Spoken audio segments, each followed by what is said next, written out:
Vivimos en un universo densamente poblado de estrellas. Nuestra galaxia, la Vía Láctea, tiene 400.000 millones de soles. Son por lo menos 100.000 millones de sistemas solares los que habrían aquí, en la Vía Láctea. Y hay cientos de miles de millones de galaxias como la nuestra. La Tierra es menos que un granito de arena en una inmensa playa. Y no es la única playa. ¿Por qué solamente habría vida aquí en la Tierra? MC Castepol presenta. Hola amigos, soy Sixto Paz Wells. Nací el 12 de diciembre de 1955 en Lima, Perú. Mi padre investigaba los ovnis antes de que yo naciera. Nací en un ambiente favorable al tema. Mi padre de pequeños, a mis hermanos y a mí, nos enseñó a pensar, no a creer que esto fuera posible. Que un universo tan grande, lo raro no es de que pueda haber vida fuera de la Tierra. Lo raro sería de que no lo hubiese. Él había creado un instituto de investigación de los ovnis junto con amigos suyos de la Fuerza Aérea. En 1973, mi padre fue invitado a dar una conferencia en una agrupación yoga. Yo fui acompañándolo, tenía 17 años en aquel entonces, y me encontré con un grupo de personas que se dedicaban a temas espirituales sin hacer de eso una religión. Me gustó tanto el ambiente que me quería hacer prácticas de respiración, relajación, concentración y meditación, Hatha Yoga y Mantra Yoga Meditación. Al año siguiente, en 1974, salió una noticia en el diario más serio y conservador de Lima, el diario El Comercio, que decía que se había descubierto que el espacio no era un silencio sepulcral como se creía, sino que era mucho ruido, mucha bulla, y que esos sonidos provenientes del espacio podían ser mensajes enviados de otros planetas, de civilizaciones avanzadas que podrían estar intentando comunicarse con sus similares en el universo.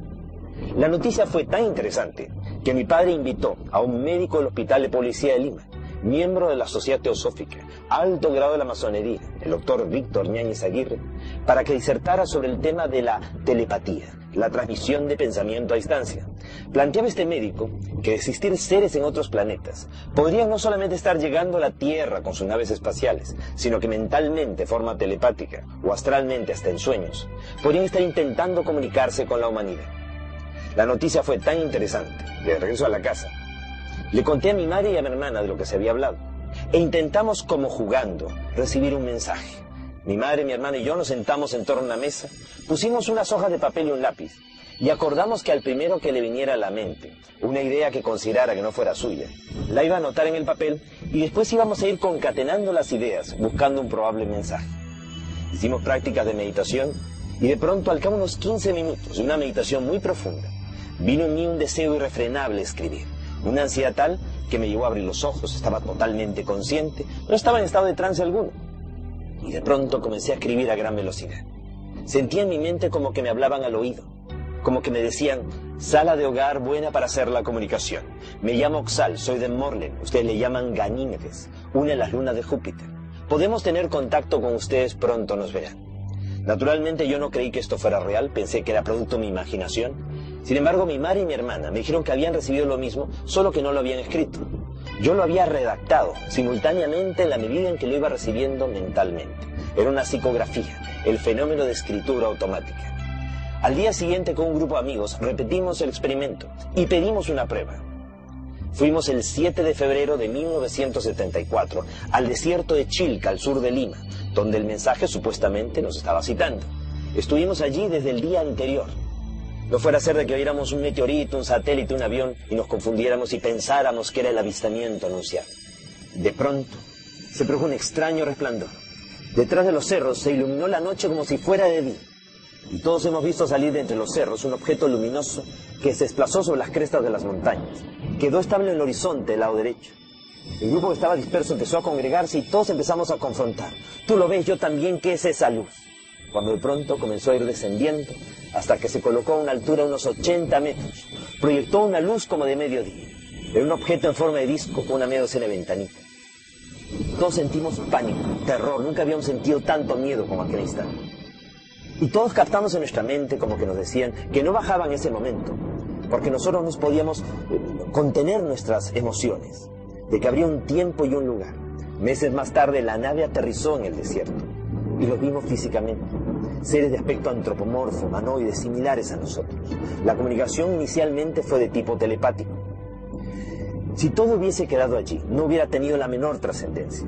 Lo interesante es que un periodista español, Juan José Benítez, mundialmente conocido en la actualidad por la serie de los libros del caballo de Troya, cuando solamente era un corresponsal más de la agencia EFE, fue enviado al Perú a cubrir la insólita noticia de este grupo de adolescentes que afirmábamos tener contacto con extraterrestres. Él nos acompañó al desierto de Chilca, y él, a la hora exacta del día de la cita, según nuestros mensajes, pudo ver aparecer en el cielo, para él, 2 ovnis, objetos voladores no identificados.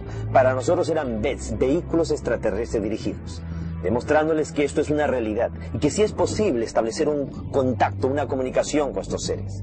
De regreso a España, escribió su primer libro, OVNIS SOS a la Humanidad, de Editorial Plaza y Janés, y eso hizo de que la experiencia de su contacto fuera conocida a nivel mundial.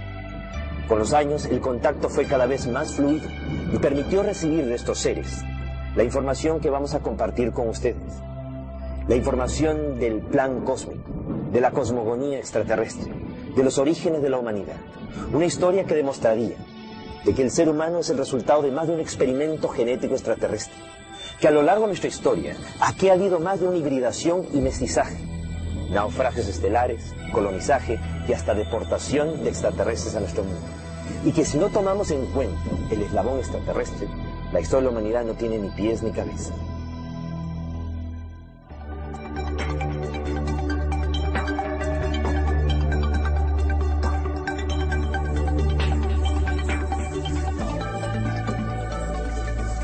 OVNIS. Nuestro pasado extraterrestre. El plan cósmico. A fines de los años 70, empezaron a aparecer en el sur de Inglaterra una serie de marcas, unos patrones sobre los campos de cereales. Se les llamó de inmediato los agroglifos, los crop circles, los círculos de los campos de cosecha. Siempre aparecían en época de cosecha y sobre campos de cereales. Ya en la Edad Media se había registrado la observación de dichas figuras. Aparecían y se consideraban de que podían ser hechas por el demonio, por las hadas. Se les llamaba justamente círculo de las hadas y se advertía a la gente de que no se metieran en ellos porque podrían desaparecer.